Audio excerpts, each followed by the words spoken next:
मैं आशा करता हूँ आप स्वस्थ, मस्त और खुश होंगे। साथियों, खुश रहिए और खुशियाँ बाँटते रहिए। खुशी ऐसी चीज़ है जिससे शरीर में जोश, जुनून, जज़्बा बना रहता है और हमारी कार्य करने की क्षमता बढ़ी रहती है। खुशी से ही हमारे शरीर में, बॉडी में सकारात्मकता, पॉज़िटिविटी बनी रहती है और खुश नहीं रहोगे तो शरीर हमारा नकारात्मक होगा, नेगेटिव होगा, कार्य करने की क्षमता समाप्त हो जाएगी। साथियों, पिछली क्लास में हमने पढ़ा था उत्तरी अरावली को। अरावली के उपविभाजन में उत्तरी अरावली को पढ़ा था और उत्तरी अरावली में हमने पढ़ा था कि उत्तरी अरावली की सबसे ऊँची चोटी का नाम क्या है? और उसको आप कमेंट्स करके बताइएगा कि उत्तरी अरावली की सबसे ऊँची चोटी का नाम क्या है? उत्तरी अरावली का विस्तार कहाँ से कहाँ तक था, ये भी हमने देखा था। और आज हम अरावली के उपविभाजन में मध्य अरावली और दक्षिणी अरावली को पढ़ने जा रहे हैं। तो आइए मित्रों, जानते हैं मध्य अरावली के बारे में। देखिए, इसकी सबसे ऊंची चोटी, यहाँ पर मित्रों पहला क्वेश्चन यही बनता है कि अरावली की सबसे मध्य अरावली की सबसे ऊंची चोटी कौन सी है? तो वह सबसे ऊंची चोटी कौन सी है? टाटगढ़। और उसकी ऊंचाई है 933 मीटर।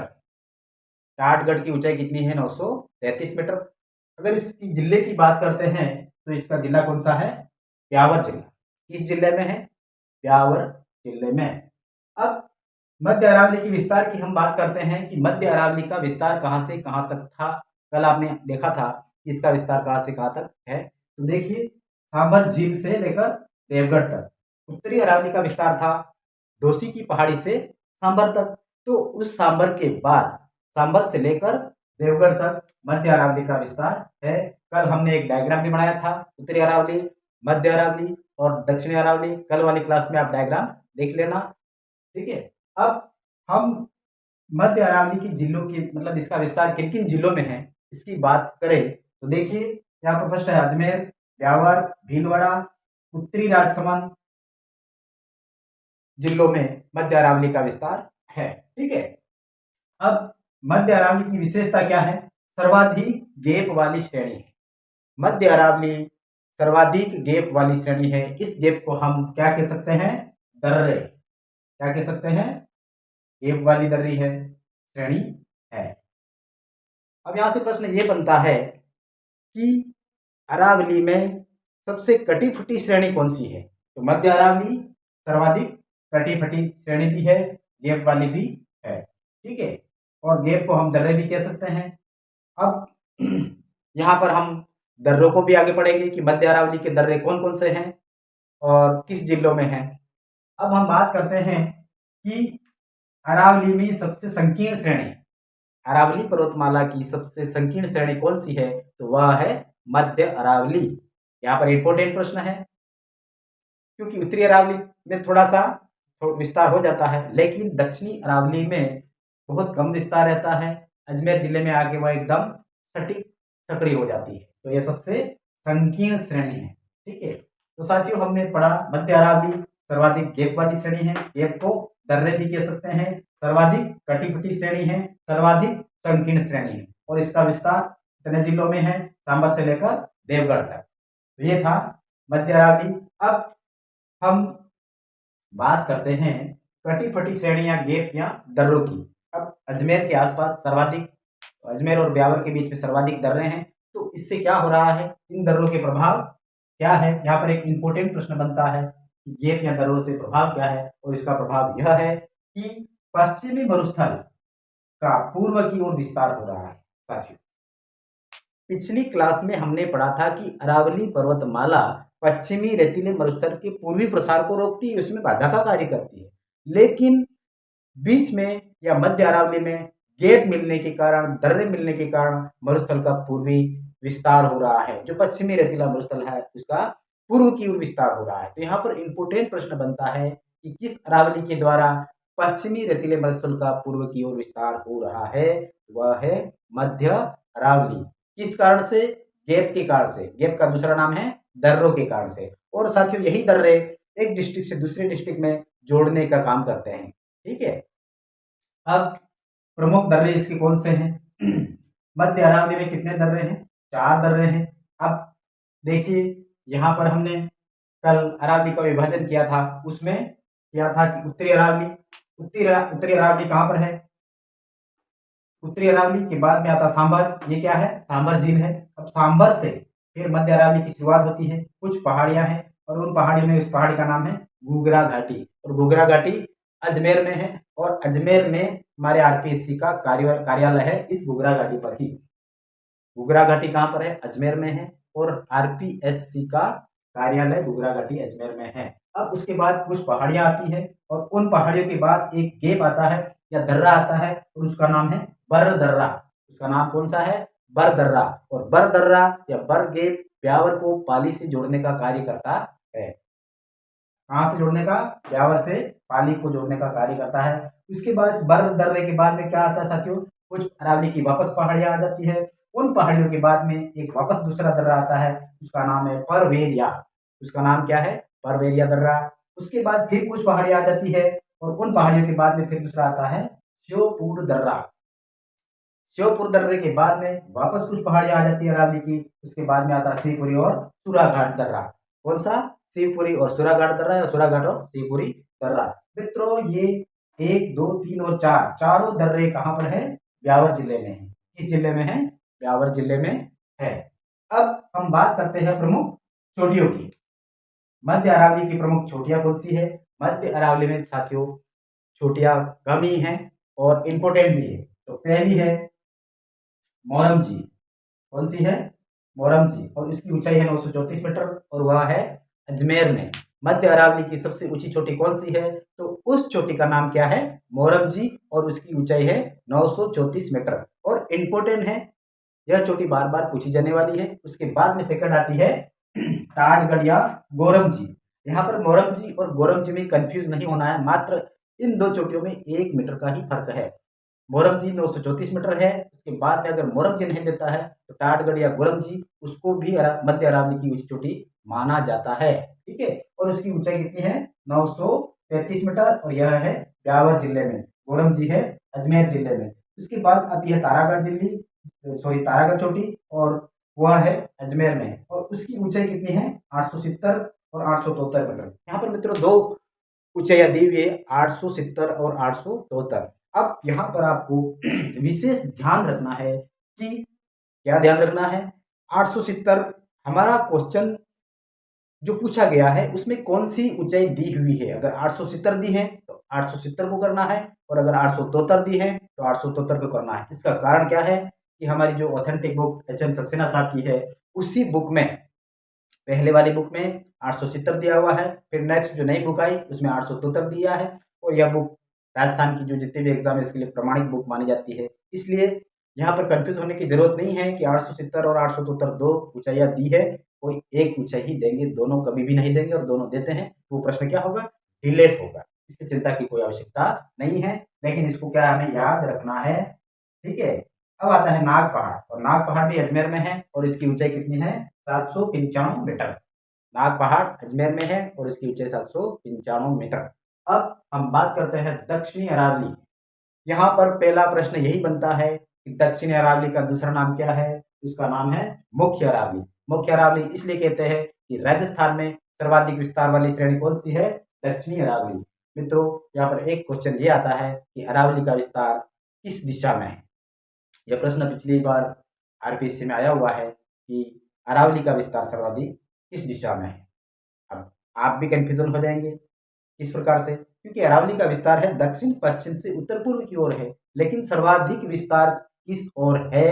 अगर ऐसा प्रश्न आता है तो गलती नहीं करना, ध्यान रखना, अरावली का विस्तार सर्वाधिक पश्चिम से लेकर पूर्व की ओर है, और पश्चिम से पूर्व को आरपीएससी ने सही माना है, ध्यान रहे। ठीक है, अब हम बात करते हैं दक्षिणी अरावली के विस्तार की, तो वह देवगढ़ से लेकर आबू रोड तक है। हमने विभाजन किया था अरावली का इस प्रकार से, उत्तरी अरावली, मध्य अरावली और दक्षिणी अरावली। तो यहाँ पर था देवगढ़, और यहाँ पर था आबूगढ़, आबू रोड, और यहाँ पर थी ये दक्षिणी अरावली। अब यहाँ पर प्रश्न ये बनता है कि दक्षिणी अरावली अरावली पर्वतमाला की सबसे ऊंची श्रेणी है। दक्षिणी अरावली में अरावली पर्वतमाला की सबसे ऊंची श्रेणी है। अब प्रश्न यहाँ पर दूसरा ये बनता है कि दक्षिणी अरावली सर्वाधिक विस्तारित श्रेणी है, मतलब सर्वाधिक विस्तार वाली श्रेणी कौन सी है, तो वह है दक्षिणी अरावली। ओके, नेक्स्ट क्या है? दक्षिणी अरावली सर्वाधिक चौड़ाई वाली श्रेणी है। कैसी? सर्वाधिक चौड़ाई है। यहाँ पर चौड़ाई कैसे है? तो पश्चिम से पूर्व की ओर है, और सर्वाधिक चौड़ाई वाला जिला पूछे मित्रों तो उस जिले का नाम क्या है? उदयपुर जिला। अरावली की सर्वाधिक चौड़ाई वाला जिला कौन सा है? तो उदयपुर। सर्वाधिक ऊंचाई वाला जिला पूछे तो फिर कौन सा है? सिरोही, माउंट आबू वाला। अब हम बात करते हैं दक्षिणी अरावली के प्रमुख जिले। कौन कौन से ऐसे जिले हैं जहां पर दक्षिणी अरावली फैली हुई है? तो वह जिले हैं सिरोही, उदयपुर, डूंगरपुर दक्षिणी जिले। उसके बाद में सलूंबर, पश्चिमी चित्तौड़। ध्यान रहे यहाँ पर चित्तौड़ का जो पश्चिमी भाग है उसको ऐड किया गया। फिर है राजसमंद, और राजसमंद के बाद में भीलवाड़ा। भीलवाड़ा में कौन सा? पश्चिमी भीलवाड़ा। उसके बाद में पूर्वी पाली। पाली का पूरी भाग इसमें शामिल किया गया है, जो नए जिलों के गठन के अनुसार ये माना गया है। अब हम बात करते हैं दक्षिणी अरावली या अरावली पर्वतमाला के प्रमुख पठार। प्रमुख पठारों में पहला पठार है उड़िया का पठार। उड़िया का पठार, पहला प्रश्न तो यही बनता है कि कहां पर है? तो उड़िया का पठार कहां पर है? सिरोही जिले में है। कहां पर है? सिरोही जिले में है। अब दूसरा प्रश्न यहां पर यह बनता है कि राजस्थान का सर्वाधिक ऊंचा पठार। यहां पर मैंने ये एरो बनाया, इसका मतलब क्या है? सर्वाधिक, मोर देन, और इसका मतलब है लेस देन। तो इसको मोर देन का मतलब हमने माना है सर्वाधिक। आप इसको हमेशा ध्यान रखना, अपनी क्लास में ये आता रहेगा। तो राजस्थान का सबसे ऊंचा पठार उड़िया का पठार है, और उसकी ऊंचाई कितनी है? 1360 मीटर। मोस्ट इंपोर्टेंट है कि राजस्थान का सबसे ऊंचा पठार है, इसकी ऊंचाई 1360 मीटर है, और कहां पर है? सिरोही जिले में है। ठीक है, नेक्स्ट है आबू का पठार, और ये वेरी वेरी मोस्ट इंपोर्टेंट है, VIMP। ठीक है, यह राजस्थान का दूसरा ऊंचा पठार है। राजस्थान का दूसरा ऊंचा पठार है, इसकी ऊंचाई कितनी है? 1200 मीटर है, और कहां पर है? सिरोही जिले में। हाथों हाथ याद करते रहिए साथियों। दूसरा पठार कौन सा है? आबू का पठार है। कहां पर है? सिरोही जिले में है। राजस्थान का सेकंड ऊंचा सिरोही जिले में, इसकी ऊंचाई 1200 मीटर। अब आबू के पठार से एक प्रश्न ये बार बार पूछा जाता है, यह बेथोलित का उदाहरण है। ज्वालामुखी निर्मित जो भी स्थलाकृतियां हैं, बेथोलित, लेकोलित, हेकोलित, लपोलित आदि है, तो यह किस प्रकार का है? बेथोलित प्रकार का उदाहरण है। और इस आबू के पठार में कैसी चट्टानें पाई जाती है? ग्रेनाइट चट्टानें पाई जाती है। कैसी? ग्रेनाइट चट्टानें। मित्रों, यह प्रश्न भी आया है कि आबू के पठार में जो चट्टानें पाई जाती है वो किस प्रकार की है? तो वह किस प्रकार की है? ग्रेनाइट प्रकार की चट्टानें है। दूसरी बात, इसी आबू पठार पर नक्की झील है। क्या है?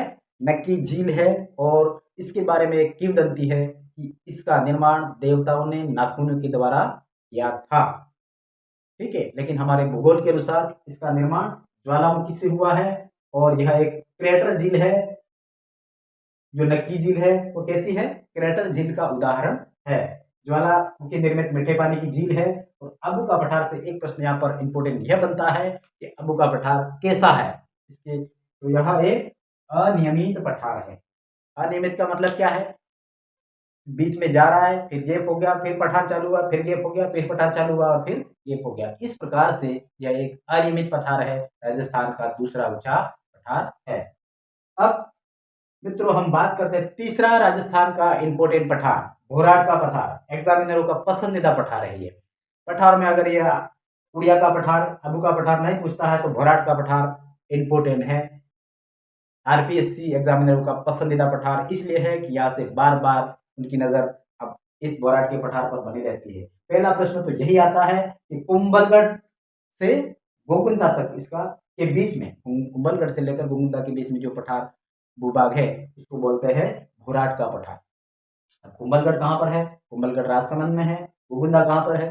गोकुंदा उदयपुर में है। तो राजसमंद से उदयपुर के बीच का जो पठारी भाग है उसको बोलते हैं घोराट का पठार। अब इसकी ऊंचाई कितनी है? तो इसकी ऊंचाई कितनी है? 1225 मीटर। इंपोर्टेंट है यह भी। इसकी ऊंचाई 1225 मीटर है। दूसरी बात इसके बारे में यह कहा जाता है कि राजस्थान का जल विभाजक इसको माना जाता है। घोराट का पठार है, उसको राजस्थान का जल विभाजक माना जाता है। क्यों माना जाता है आइए जानते हैं। मान लीजिए यह क्या है? घोराट का पठार है। तो घोराट के पठार के पश्चिम में जो भी नदियां निकलती है वो कहाँ गिरती है? अरब सागर में। कहाँ गिरती है? अरब सागर में। और ये घोराट के पठार से पूर्व में जो भी नदियां है कहाँ गिरती है? बंगाल की खाड़ी में। इसलिए इसको राजस्थान का जल विभाजक कहा जाता है। दूसरी बात, घोराट के पठार की सबसे ऊंची चोटी का नाम क्या है? जरगा। और यह भी एग्जामिनरों का पसंदीदा क्वेश्चन है जरगा। जरगा, इसकी ऊंचाई कितनी है? 1431 मीटर। घोराट के पठार की सबसे ऊंची चोटी जरगा है और जरगा उदयपुर में है। कहाँ पर है? उदयपुर में है। तो जरगा के बारे में प्रश्न यह आता है कि इसकी ऊंचाई कितनी है और कहाँ पर है। दूसरी बात आपको ध्यान रखना है, अरावली की जितनी भी चोटियां हैं उसको रट डालने का कंप्लीट। और आपको मैं स्पेशल अरावली की चोटियों की एक ट्रिक के साथ, विशेष ट्रिक के साथ आपको याद करवा दूंगा। इसके बाद भूलने का कोई चांस नहीं बनता है, एक दो बार आप याद कर लेना।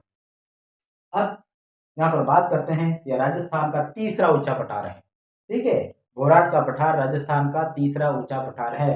पहला उड़िया का पठार, दूसरा आबू का पठार और तीसरा है घोराट का पठार। उड़िया, आबू, घोराट, ये राजस्थान का तीसरा पठार है। इसके बाद में नेक्स्ट है, चौथा है मैसा का पठार। मैसा का पठार कहाँ पर है? चित्तौड़गढ़ में। और इसी मेसा के पठार पर चित्तौड़गढ़ दुर्ग बना हुआ है। चित्तौड़गढ़ दुर्ग गंभीरी और बेड़च नदियों के किनारे पर बना हुआ है। मेसा का पठार कैसा है? अपरदित पठार का उदाहरण है। मेसा का पठार अपरदित पठार का उदाहरण है। आपने पढ़ा होगा अपरदित मतलब मेसा, बूटी और ये सब आपने पढ़ा होगा। उसके बाद में नेक्स्ट है लसाड़िया का पठार, और ये भी इंपॉर्टेंट है। इस पर एग्जामिनर की नज़र बार बार बनी रहती है मित्रों। लसाड़िया का पठार कहाँ पर है? तो आपने देखा होगा जयसमंद झील। कौन सी झील? जब हम उदयपुर जाते हैं तो उदयपुर के पूर्व में जयसमंद झील आती है और जयसमंद झील की जस्ट पूर्व में कटा फटा पठार जो दिखता है और वह है लसाड़िया का पठार। और इसका पहले उदयपुर जिला था, लेकिन नए जिलों के गठन के बाद यह सलूम्बर जिले में आ गया है। विशेष ध्यान रखना है यहाँ पर। ठीक है मित्रों, तो इस प्रकार से आज की क्लास को हम यहीं पर विराम देते हैं। हमारे साथ जुड़े रहिए साथियों, आपको लगातार नियमित रूप से क्लासें मिलती रहेगी, साथ में आपको मोटिवेशन की वीडियो भी मिलते रहेंगे। और अपनी तैयारी को निरंतर नियमित रूप से करते रहिए, क्योंकि मेरा आपसे निवेदन है, अगर आप दौड़ नहीं सकते हैं तो चलिए, और चल नहीं सकते हैं तो रेंगिए, और रेंग नहीं सकते हैं तो कुछ करिए, लेकिन फालतू बैठे नहीं रहने का है। क्योंकि आज आपकी एक छोटी सी शुरुआत कल जाके एक बहुत बड़ी अच्छी तैयारी में बदल जाएगी। लेकिन आपको शुरुआत तो मित्रों करनी पड़ेगी। जब तक हम शुरुआत नहीं करेंगे तो वो हमारे लिए ही घातक हो सकता है। इसलिए हमारा आपसे निवेदन है मित्रों कि आप शुरुआत कर दीजिए। राजस्थान में भर्तियों की एक से बढ़कर एक भर्ती आ रही है। भले ही सीटें कम हैं, लेकिन फिर भी हमें हिम्मत नहीं हारना है। हमें जोश, जुनून और जज्बे के साथ अपनी तैयारी को करते रहना है। ओके, जय हिंद साथियों।